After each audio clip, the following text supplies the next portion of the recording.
Hi, this is Joyce.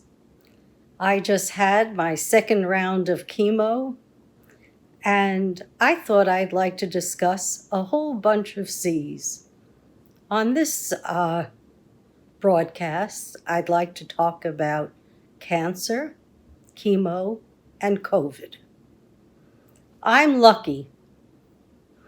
I had an amazing team, and I have an amazing team of oncologists, nutritionists, my internists, my gynecologist, everyone who pulled for me to make sure that I got into a cancer chemo program within 3 weeks of being diagnosed.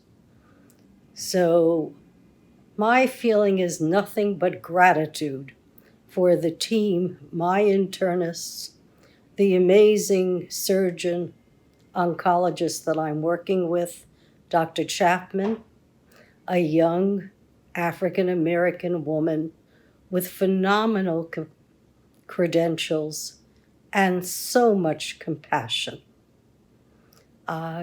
Because of her, my second infusion was pain, discomfort, everything free. All systems working. And I can't thank her enough for listening. My big topic is food.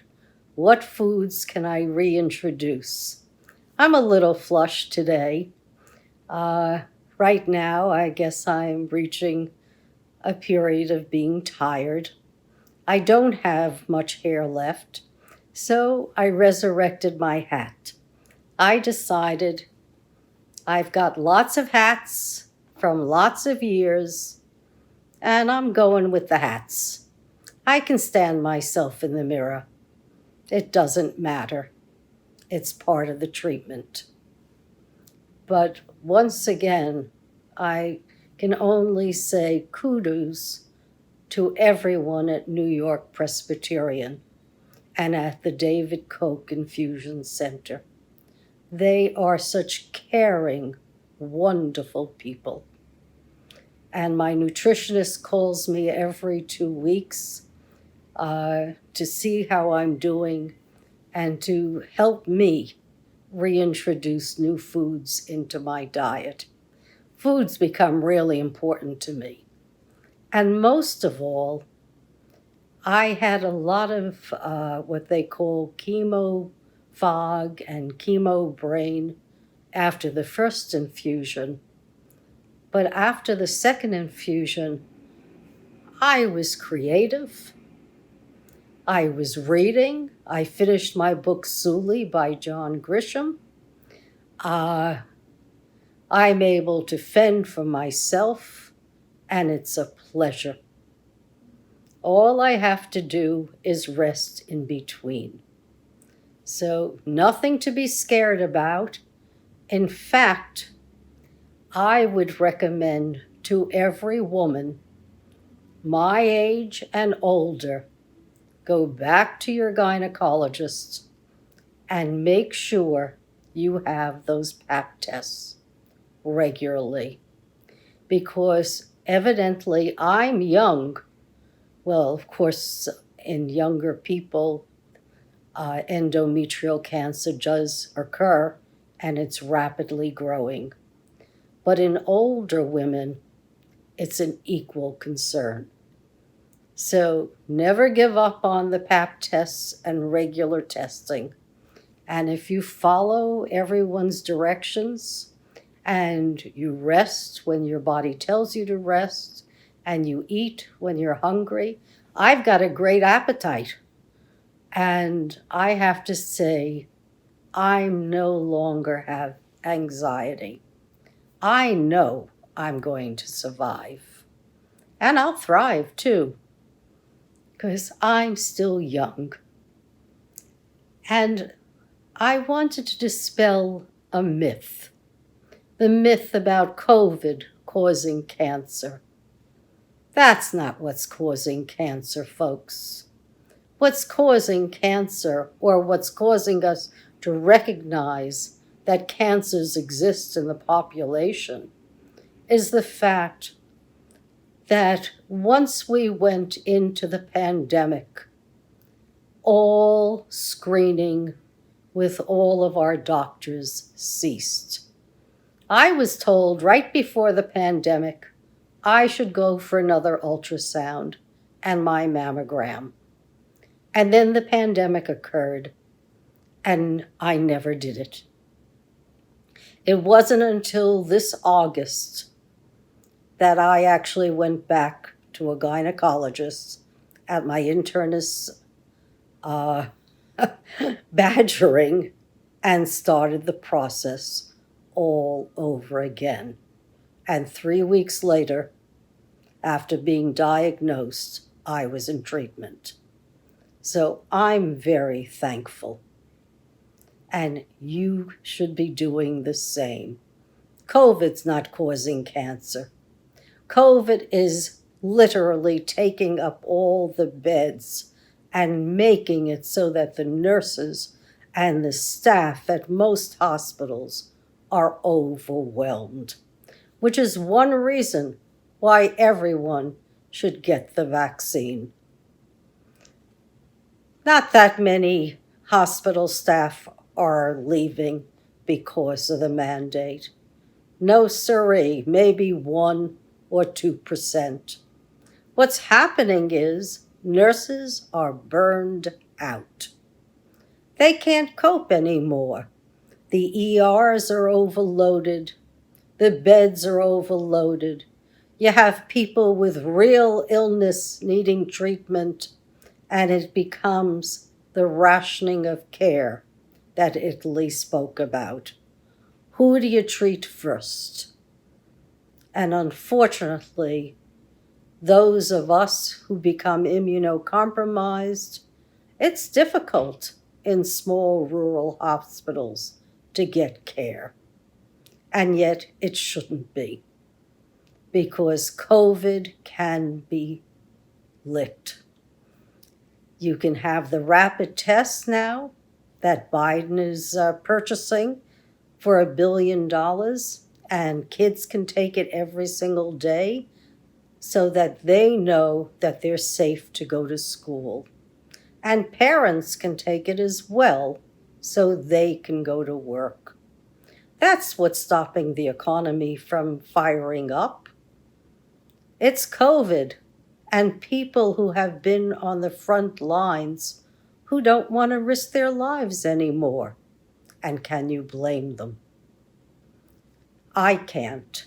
They need higher wages, they need better benefits, and they need inducements by employers so that they know they're worthwhile. And employers are not hiring everyone, not the folks that are needed in IT, not people who know more than one minute part of the business. People need to be creative, which brings us to COVID and the economy. Those are the other C's, right? You've got COVID, you've got the containers, and you've got crime. Well, I'm pleased to say COVID I'm watching on the Hopkins news site. Thank God it's below 100,000 new cases, though the deaths are still up there at around 1,800 a day.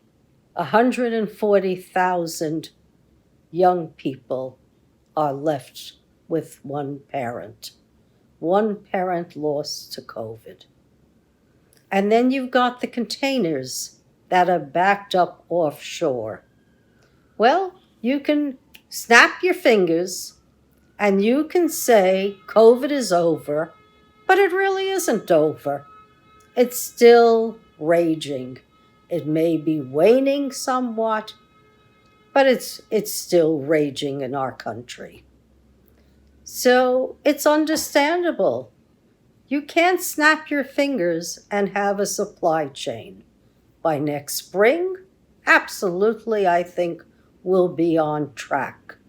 In the short run, it might be a struggle. And the other good news is crime is actually down. As we're learning to live with what's happening, the crime rate and the stress is decreasing.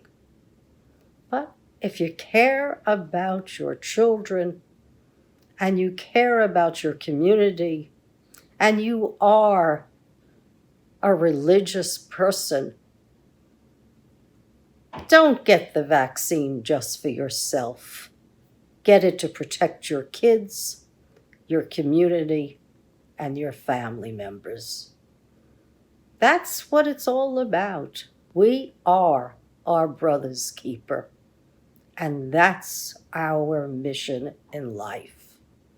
In the Jewish tradition, it's called Tikkun Olam, and it means literally to give back to the society. It's something that we are dedicated to do.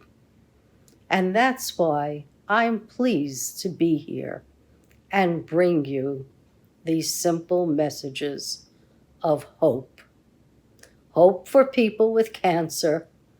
It's not the big C if you catch it early.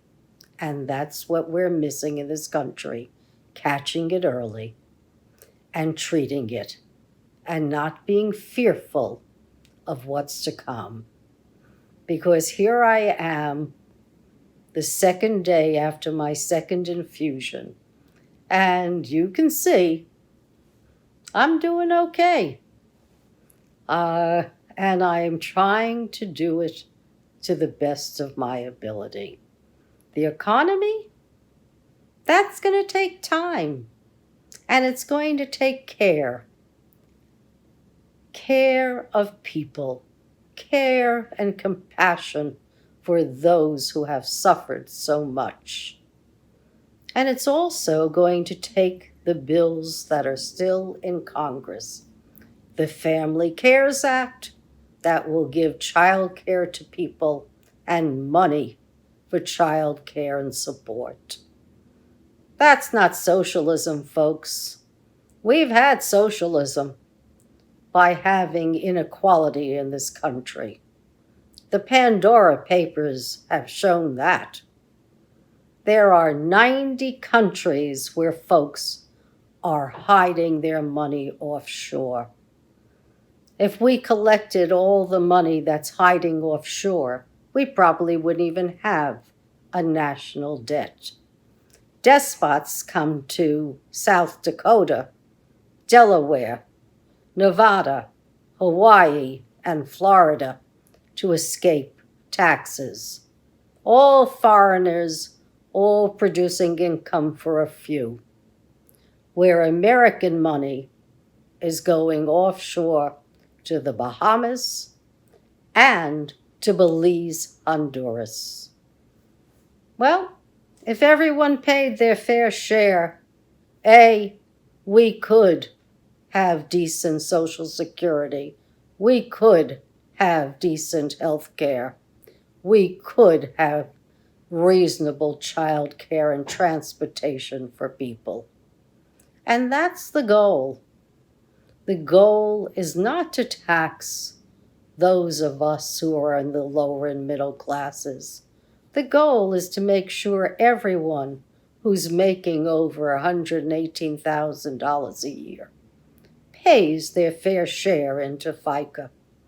I don't care if you make $31 million, but that FICA should cover everybody, not just the first 118,000.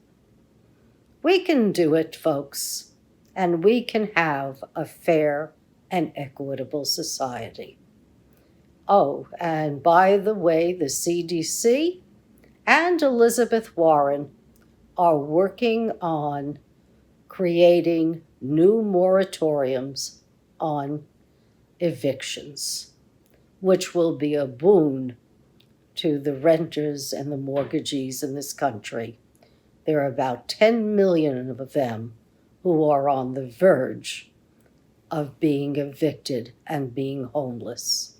So This bill cannot pass quickly enough. Because as I said, we can snap our fingers and say COVID's over, but it really isn't. Have a longer horizon.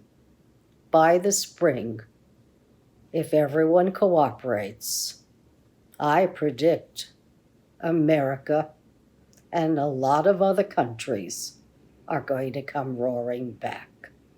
So take care of yourself.